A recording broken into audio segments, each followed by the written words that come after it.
చనిపోయిన తర్వాత మా తమ్ముడు కాల్ చేసిండు. కాల్ చేస్తే అతను ఏమన్నాడంటే, ఇల్లు మా నాన్న చనిపోయినట్టే మీ సొంత ఊరికి తీసుకోవమ్మని అన్నాడు. అన్న తర్వాత మాకు అక్కడ వసతి లేదు సార్, బాగా చాలా రోజులు అవుతుంది, దూరం ఉన్నది, నాకు అక్కడ వసతి లేదు అని అన్నాడు.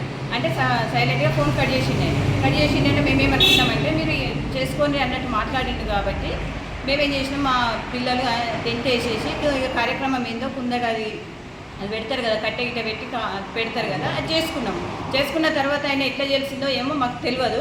12:30, 11:30, 12 గంటలకి కాల్ చేసి వాళ్ళ భార్య మాట్లాడి, ఎవరిని అడిగి పెట్టినావు, నువ్వు ఎవరిని అడిగి టెంట్ వేసినావు, ఎవరిని అడిగి ఇవన్నీ ఎందుకు చేసినావు. మా మద్దలు కూడా మాట్లాడింది. పిల్లల్ని చూడండి, మా ముఖం చూడండి, మా నాన్న ముఖం చూడండి, ఎంత అన్నా కానీ లేదు ఇప్పుడు మీరు కాల్ చేసేదాక మేము ఇక్కడ నుంచి జరగం, మీరు ఇప్పుడు కాల్ చేసేయండి, వెళ్ళిపోండి, శవాన్ని బయటేసేయండి, టెంట్ ఇప్పండి అని ఒక సైడ్ టెంట్ కూడా ఇప్పేసింది. అర్థం చెప్పినాక వీడేవాడు మాట్లాడేదని మాట్లాడిండు.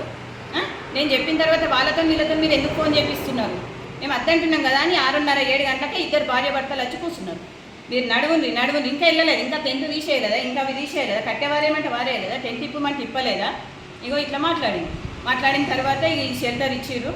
ఈ షెల్టర్లోనే ఇప్పుడు మా నాన్నది ఇక్కడనే కర్మకాండ ఇక్కడనే చేసుకున్నాము, ఇవన్నీ ఇక్కడనే చేసుకుంటున్నాం. మా నాన్న శవంలాగా చేసి ఇంతే.